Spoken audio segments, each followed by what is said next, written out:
Salve pessoal, tudo bem? Ralph Peter com vocês novamente, programa Livros em Revista, que vai ao ar toda quarta-feira às 19 horas na nossa BCC Television, que sempre tem e exerce o firme propósito de levar até vocês uma boa qualidade de cultura e, acima de tudo, um bom entretenimento. Não sei se é acima de tudo ou abaixo de tudo, mas os dois caminham literalmente juntos. E que nós temos sempre, como eu digo, a vontade de levar até vocês um conteúdo honesto. Essa é a única exigência que fazemos para que as pessoas possam sentar-se ao meu lado direito. Temos hoje um jovem que milita numa área muito interessante, que merece ser vista com um pouquinho mais de cuidado, com um pouquinho mais de atenção. São alguns desvalidos que às vezes nós vemos e fazemos questão de não enxergar. Não estou tentando dramatizar, não. É isso mesmo. Tá? Nós estamos recebendo aqui o Alexandre Camaru, que tem uma atividade frenética e, pelo visto, ele leva essa atividade com muito prazer. Nós vamos levar o programa até ele. E eu te agradeço de antemão. Antes de passar para você, eu quero agradecer novamente todos os trabalhos técnicos desta equipe maravilhosa que se esforça muito para levar até vocês tudo que nós fazemos aqui. E sem eles, nós não estaríamos aí permeando essas maquinetas legais que vocês possuem. Algumas são poderosas. A Betânia, a Luciana, o Márcio, o Verão e outros estagiários que às vezes a gente, infelizmente, passa e a gente não sabe o nome. Maria Estela Guedes, que através do seu site www.com nos insere no universo lusófono, nos dá muita audiência e uma audiência muito gabaritada, que é o que a gente vem percorrendo nessa trajetória aí de quase 11 anos. Quero agradecer também ao Ednei Procópio, que é o editor, o publishing, bonito, né? Publishing, da editora Livros, que editou o livro deste moço que aqui está e fez esta ponte maravilhosa. Ednei, muito obrigado mesmo. Ao meu lado direito, Alexandre Camaru, tradutor, editor, que lançou simultaneamente as narrativas de Asa Asa, não é brincadeira não, é Asa Asa, é o nome de um personagem, de uma pessoa que foi biografada, e Venture, dois africanos escravizados, e a história de Mary Prince, uma escrava das Índias Ocidentais. É isso mesmo, chefe? Isso, Ralph. Obrigado mais uma vez por ter vindo. Nós estávamos conversando aqui há até bem pouco tempo, até alguns segundos, e é uma história, são duas histórias absolutamente sensacionais e que vocês ouvirão, melhor dizendo, os relatos de pessoas que foram escravizadas no século XVIII, XIX, né? 18 e 19. Que época tenebrosa, né? Antes, muito obrigado mesmo por ter vindo. Olha, você é uma figura sensacional, desenvolve um trabalho gigantesco e queiram as forças benfazejas do universo que você continue assim. É realmente emocionante, é muito bom.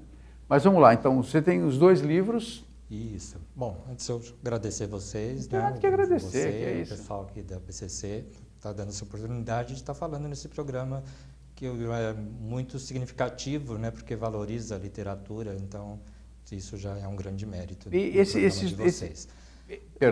Esses dois livros que você editou, e que são relatos genuínos, fidedignos, de pessoas escravizadas. Como que você chegou até eles?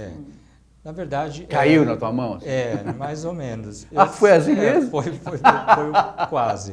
Eu sou autor de livro didático de inglês e aí, produzindo material didático para o ensino fundamental, eu acabei me deparando com esses textos. Eu quis dar um texto de um relato autobiográfico e, por acaso, me deparei com esse texto dessa autobiografia da Mary Prince. Foi a primeira que eu tomei contato.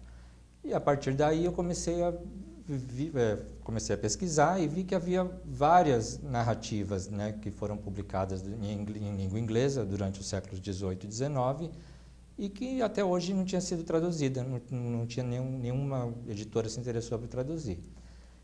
Nisso comecei a me interessar pelo assunto, eu também como tradutor, né, minha formação é como tradutor. Falei, puxa, tem um material muito interessante aí que não chega até o público brasileiro, porque muitas vezes não tem, né, o conhecimento do inglês, e precisava alguém se interessar por traduzir isso. E por que não eu? Então me interessei. Sim, claro. E aí foi muito interessante porque eu acabei descobrindo que esse gênero, narrativas de escravos, que é um gênero literário, foi o gênero mais produzido durante todo o século XIX, principalmente nos Estados Unidos.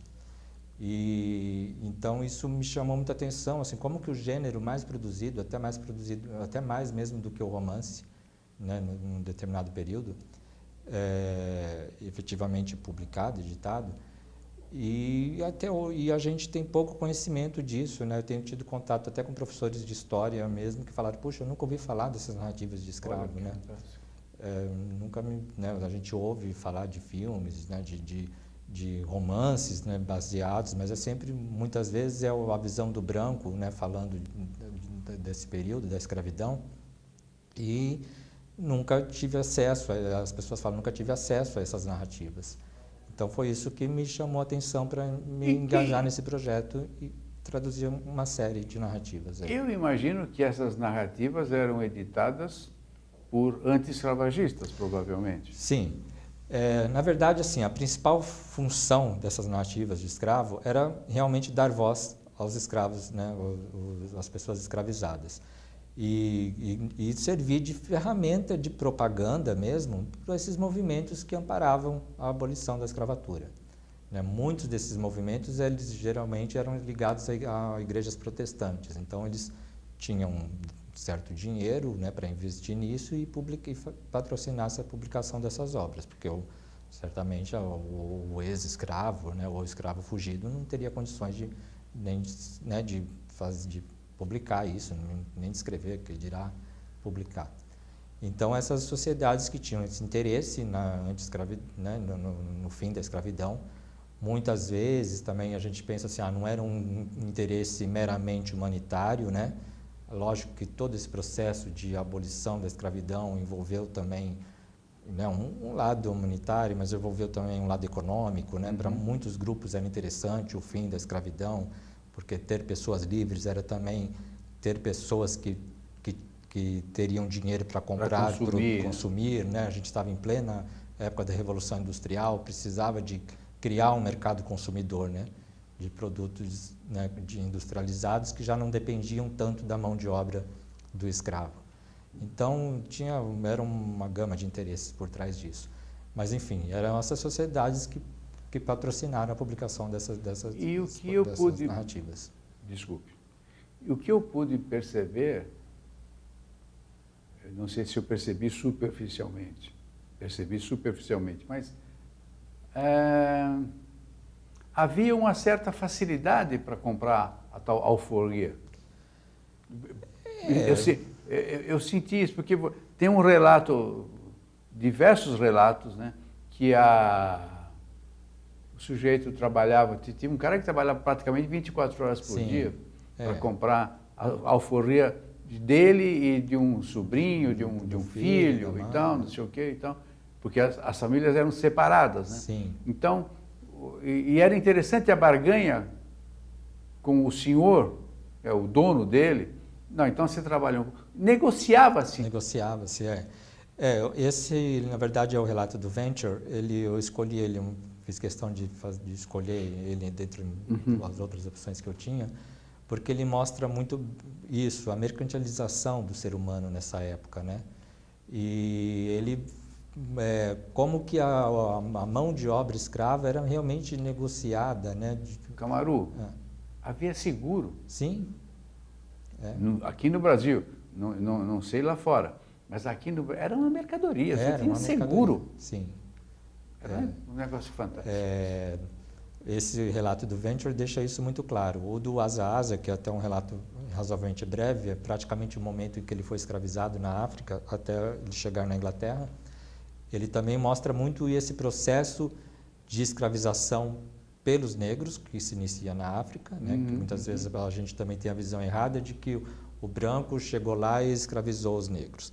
Não, o branco chegou lá e comprou negros que já eram escravizados por outros negros. Aí a gente vai botar a culpa da escravidão nos negros, que escravizaram a si mesmos lá? Não, não necessariamente, porque se eles escravizaram é porque também tinha uma demanda, né, para comprar escravos do outro lado. E lá na África, o negro escravizava o negro em função que de guerras, diversos... Eles trocavam por comida, por armas, tecidos, era guerras tribais, né, quem tinha mais quem ganha, força, pega o principal objeto de troca mesmo nessa comércio, né, de negros eram as armas. Era o principal objeto de troca. E aí, porque com armas eles conseguiam escravizar outras pessoas, né, mais pessoas. Então, esses dois relatos eles são meio surpreendentes por isso. Eles mostram este momento da escravização. E alguns deles trazem alguns detalhes até meio chocantes. O Asa, se não me engano, o Asa ele narra um momento de que a tribo dele é invadida e, num primeiro momento, ele consegue fugir com a família. E aí, quando ele retorna, ele vê muitos corpos, né, de pessoas mortas, e ele fala que ele viu corpos de 5 bebês mortos, criancinhas muito pequenas, e de muitos idosos, porque os sequestradores eles matavam os idosos, porque já não ia valer muito, serventia, né, ia dar um certo trabalho durante a caminhada até o mar, e as crianças muito pequenas, que não podiam sequer carregar um fardo, um saco de ela comida, seria o fardo. Coisa. Seria um fardo, porque teriam que ser carregadas, e eles matavam. Então, assim, a partir disso, a criança já tinha condições de carregar pelo menos uma galinha, né, e caminhar com as próprias pernas e salvava. Mas, se não, eles matavam. Então, esses relatos são chocantes, né, porque é uma pessoa que viveu aquilo contando, não é alguém que viu falar, né, ou que... Né? Então, a pessoa viveu aquilo e ele relata a perseguição dos caras, né? Sim, relata tudo, né? Coisa horrorosa. Né? Como eles matavam os homens também, eles matavam muito, assim, os homens mais fortes.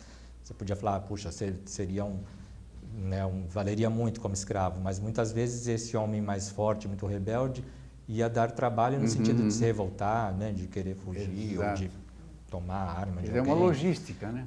Então, principalmente as mulheres e as crianças e adolescentes eram os que mais sofriam, que eram os mais escravizados nesses relatos. Mas, então, eu fiz questão de selecionar essas duas narrativas no segundo volume porque mostravam isso bastante. O primeiro volume, falando da história da Mary Prince um pouco, eu fiz questão de ter sido o primeiro da série que eu pretendo, porque ele foi o primeiro de uma mulher escrava a ser publicado na história. Então, pode-se dizer que é a primeira autobiografia de uma mulher escravizada a ser publicada na história, em língua inglesa, na Inglaterra. É muito interessante porque das cerca de 200 ou 300 narrativas de escravo que foram publicadas, efetivamente publicadas nessa época, raríssimas foram de mulher.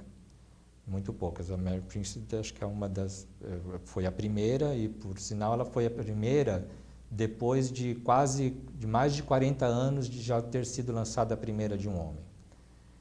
A primeira de uma mulher americana foi em 1860, já às vésperas da independência americana, né, que foi em 1864. Então, isso mostra também a dificuldade, né, que a mulher tinha, né, naquela época. Depois eu queria falar nos projetos que você tem, se você me permite. Sim. Vamos arrumar tempo para isso. Temos até algumas fotografias aí e tudo. Mas em que idioma era editado original? Ou era editava? Como é que fazia com o idioma? Porque eles se alfabetizavam em inglês? A maioria dessas narrativas eram de escravos dos Estados Unidos, ou escravos que já nasceram escravizados, né, em ex-colônias britânicas ou colônias britânicas. A Mary Prince nasceu nas Bermudas, era uma colônia britânica, então se falava inglês. E a grande maioria dessas narrativas foram publicadas, né, em ex-colônias britânicas, ou nos Estados Unidos, ou na própria Inglaterra.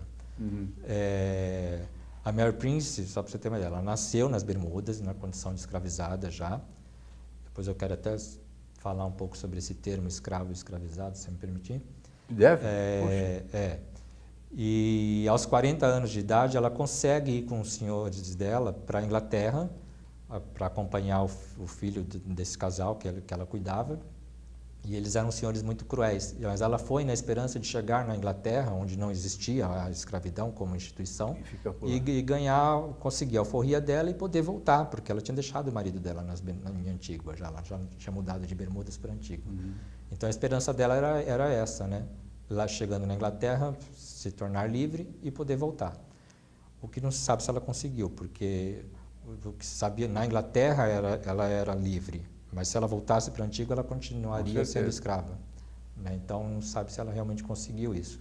Mas, enfim, ela chega, aos 40 anos, ela chega na Inglaterra e lá ela toma contato com uma sociedade anti-escravidão que patrocina a publicação da obra dela, sendo a primeira obra de autobiografia de uma mulher. Então, voltando um pouco ao que eu falei desse termo escravo e escravizada, eu sempre tenho muito cuidado para falar isso, porque eu tenho participado de várias palestras, né, ligadas a movimento negro, alguma coisa assim, e as pessoas, geralmente, a primeira coisa que me corrigem é falar assim, não, você não pode falar escravo, você tem que falar escravizada. A pessoa olha o título do livro e fala, não, mas está errado aqui, uma escrava das Índias Ocidentais, teria que ser uma escravizada das Índias Ocidentais. Por quê? Porque o termo escravo subentende-se uma condição inata da pessoa e ninguém nasce um escravo, as pessoas são escravizadas. Então eu acho fantástico que hoje em dia a gente tenha discernimento de questionar isso e de entender isso, né, de que as pessoas são escravizadas. Só um segundinho. Quer dizer, se uma pessoa nasce numa senzala, vamos trazer para nós aqui, numa senzala, pai e mãe escravos, ela já nasce escravo. Então... Ela não é escravizada. Os escravizados foram os pais. Não. Ele nasceu escravo. É que hoje em dia existe uma tendência até de não usar o termo escravo de maneira nenhuma, porque mesmo uma pessoa que nasceu numa condição de escravizado, ela está numa condição de escravizado, porque o ser humano é livre. Sim. Ele não existe um ser humano que queira ser escravo. Né? Que já nasceu numa condição inata de escravo, mesmo que ele tenha nascido, né, escravo. Então eu falo justamente sobre isso que você está falando, porque assim, a gente tem que contextualizar as coisas, né? Na época, era um escravo. Você lê o relato da Mary Prince, e desde criança, no início, você vê que ela não via outra condição na vida dela, a não ser escrava, porque ela já nasceu naquela condição. É quase um condicionamento, então, né? É quase um condicionamento. Sim, é um condicionamento. Errado ou não, certo ou não, ela se via como uma escrava e todos a tratavam como um escravo. E atendia a todos os requisitos de escravidão, é óbvio isso. Então, eu não posso, a gente não tem como mudar a história, né? A gente tem como mudar aqui em diante falar diferente ou entender diferente. Não, mas quando você lê alguma coisa, você tem que vestir a capa da história, do momento histórico. Sim. É lógico. Mas eu tenho sido muito criticado durante as palestras em relação a isso, então eu tenho um certo cuidado em esclarecer isso. Bom, mas de certa forma até é bom, é sinal que você agita as massas. Mas, enfim, a gente nunca pode ler uma obra sem contextualizar, né? E ver um momento histórico. E a obra, diga-se de passagem, tem uma ilustração muito bonita, que é Wesley Botto. Wesley Botto, é o ilustrador. Isso. Eu só peço para não gravar o nome dele. Wesley Botto, um moço que tem um traço fantástico. Sim, e lembra, parece que foi feito a carvão, né? Não sei se foi feito mesmo, mas muito bonito.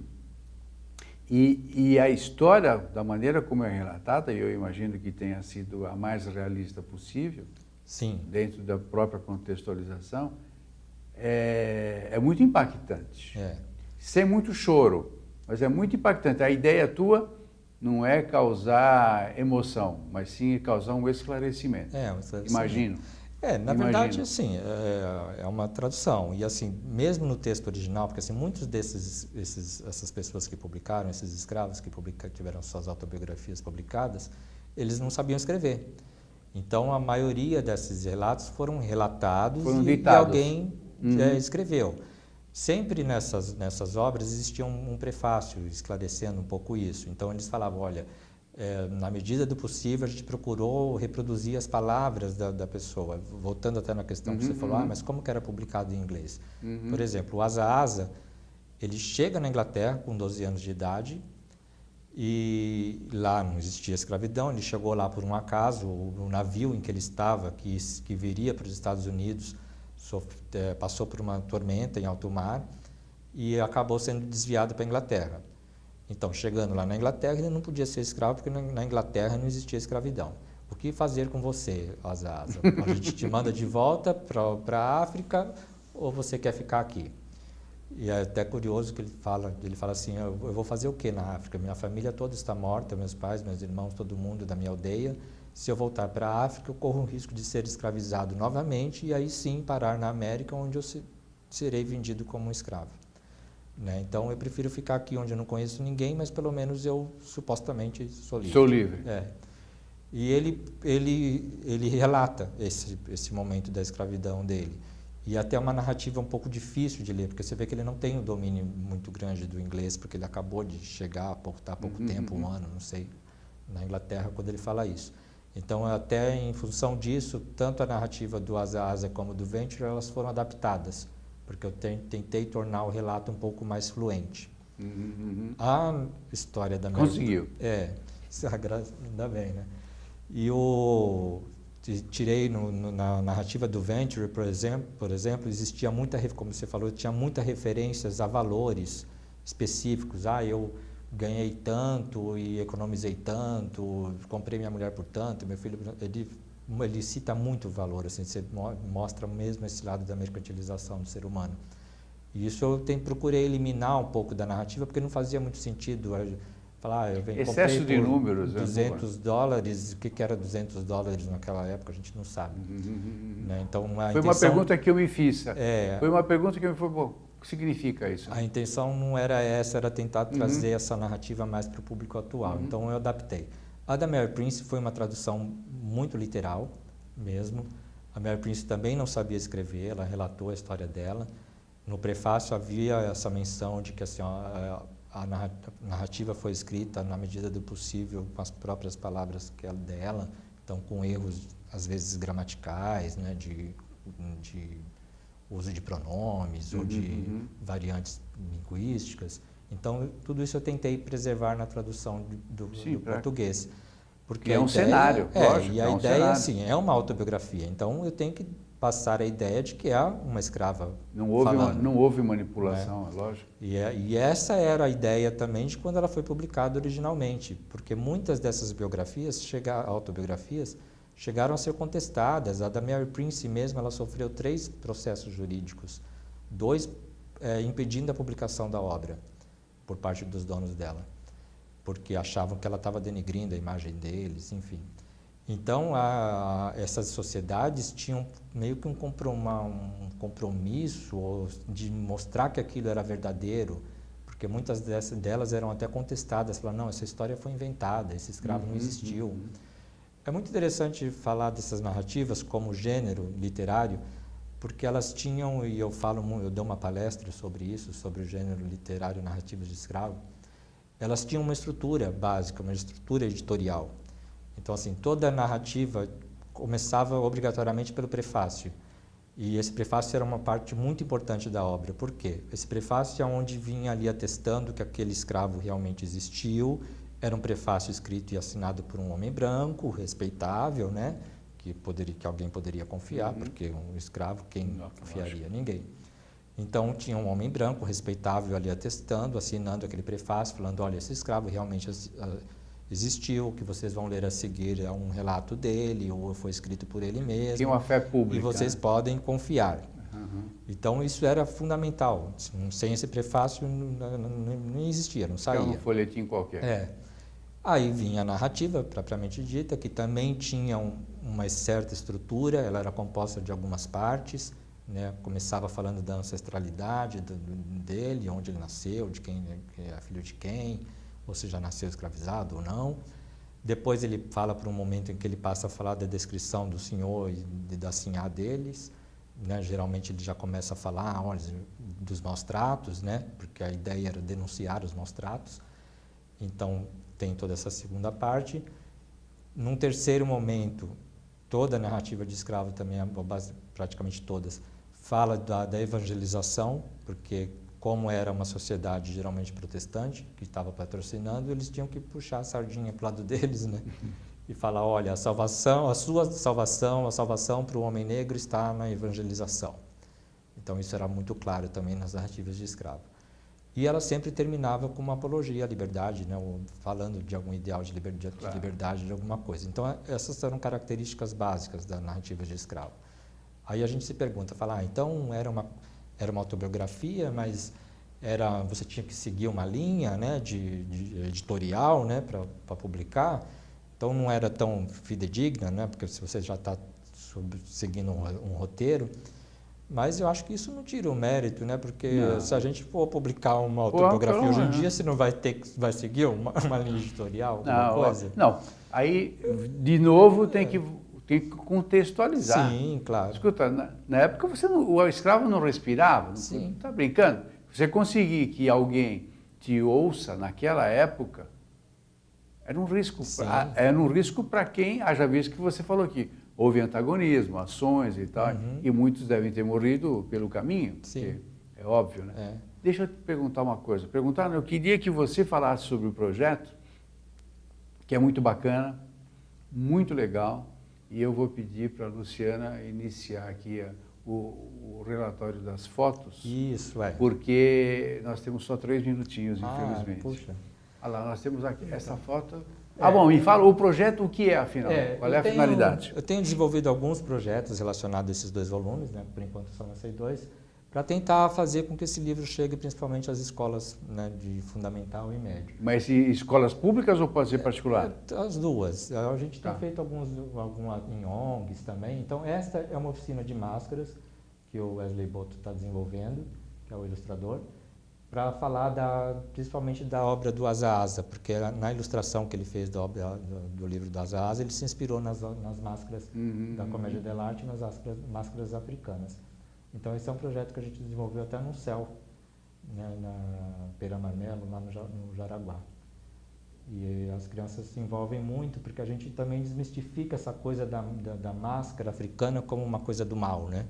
Sim. Então isso é legal. Mas é a mídia do branco que faz isso, né? Então a gente rompe um pouco ou com faz isso. Ou fazia, não sei, se continua fazendo você. Faz. Ainda continua? Continua. Então isso aí também continua a oficina de máscaras, que isso já foi lá em Limeira. E essas palestras, desculpe te interromper, essas palestras que você propicia, como é que os diretores de escolas se comunicam contigo? Bom, a gente tem, essa por exemplo foi uma palestra na Unicamp. Eu tenho falado tanto como formação de professor, né, ou para alunos também. Mas você tem algum telefone, um site que... Tem, pode me contatar pelo e-mail acamaru@uol.com.br. A de Alexandre, Camaru, @uol.com.br. E só para falar de um último projeto que eu quero muito fazer, que eu estou com muito carinho mesmo, que é um espetáculo de dança. Acho que aí vai passar um pouco. Esse espetáculo de dança e o teatro de bonecos. O espetáculo de dança é baseado na história da Mary Prince. Tá muito legal, é uma proposta interdisciplinar, onde eu trabalho história, língua inglesa, artes. Essas duas meninas, que ficam aí uma frente à outra, é uma preparação ou o que é? Esse seria o primeiro ato do espetáculo de dança. Na verdade, ele é uma menina e o Wesley Boto que teve que fazer o papel da menina porque a outra dançarina faltou. Enganou legal. A dançarina faltou. Mas foi só uma introdução do espetáculo, a gente, né, porque era pouco tempo destinado para isso. E a gente fala. Aí é o teatro de bonecos do Asa Asa, que a gente já fez também na Propriarte. Quanto tempo que você está nesse lance de fazer esse... Então, o primeiro livro eu lancei em maio, justamente na comemoração, acho que do 13 de maio. O segundo livro eu lancei na Semana da Consciência Negra. Então, é um ano. Eu pretendo traduzir pelo menos uns 5 volumes. Sim, mas eu digo, esse projeto de levar as máscaras, de fazer, quanto tempo você faz?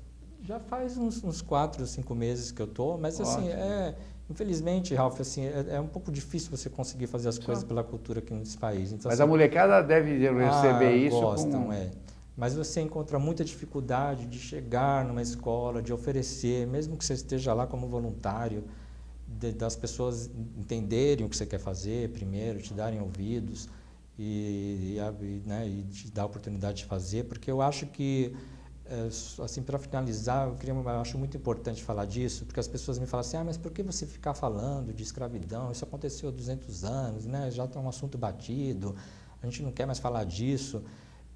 Eu sempre cito, vou falar rapidamente, um rapper americano. Ele falou recentemente, um negro, um rapper americano, falou assim: nenhum homem branco que existe hoje é responsável pela escravidão institucional que ocorreu no passado. Não existe nenhum homem branco vivo hoje que viveu essa escravidão institucional que existiu até o século XIX. Mas todo negro traz consigo as cicatrizes desse período, seja na forma de preconceito, né, seja na forma de um salário mais baixo, seja na forma de dificuldade de acesso, né, à educação, enfim, várias coisas. Então, para que a gente entenda o racismo estrutural e a escravidão estrutural que existe até hoje, não institucional, mas estrutural, a gente precisa conhecer essa escravidão institucional que ocorreu lá atrás, né? Então, é bem claro isso, assim, escravidão institucional, a escravidão que estava amparada pela lei, né, que o dono de escravo tinha direito de vida e morte sobre aquela propriedade dele, isso era uma instituição amparada pela lei. Isso não existe mais, acabou. O Brasil foi o último país do mundo a pôr fim nisso. Mas a escravidão estrutural, a escravidão premiada na sociedade, na estrutura da sociedade, existe até hoje. Então, para a gente entender essa escravidão estrutural, a gente tem que entender de onde ela veio, né? Eu espero que você consiga vencer essa batalha, porque é uma batalha hercúlea, e tomara que você consiga. Estou contigo. Não sei se vai ser muito eficiente eu estar contigo, porém, em espírito, você pode ter certeza que a mim e a maioria dos espequinautas, com certeza, estão abraçados, irmanados nessa tua tarefa, quase que inglória, mas você é jovem, então você tem muita lenha para queimar aí, queira Deus você... e tomara que você consiga. Meu caro, infelizmente o nosso tempo expirou. Imagina, muito agradeço. Foi um show. Eu falo muito mesmo. Ótimo, a ideia é essa. A ideia é você que tem que mostrar o projeto para toda essa gente que está nos vendo aí, aqui e pelo mundo todo. Sim. Valeu? Muito obrigado pela tua presença. Volte sempre que desejar, sempre que precisar. As portas estarão eminentemente abertas para você. Falar do terceiro volume. Do quarto, quinto, décimo, fica à vontade. Você é uma figura muito simpática e, acima de tudo, muito crível, que eu acho isso mais legal. Valeu? Obrigado, muito obrigadão mesmo. Obrigado a vocês. Pessoal, conversamos com essa figura absolutamente imparcial, embora com uma boa vontade de luta, Alexandre Camaro, que tomara volte outras vezes aqui. Muito obrigado pela companhia, audiência. Até a próxima semana com outro ser provavelmente tão brilhante quanto esse aqui. Obrigado. Felicidades. Tchau, tchau. Tchau.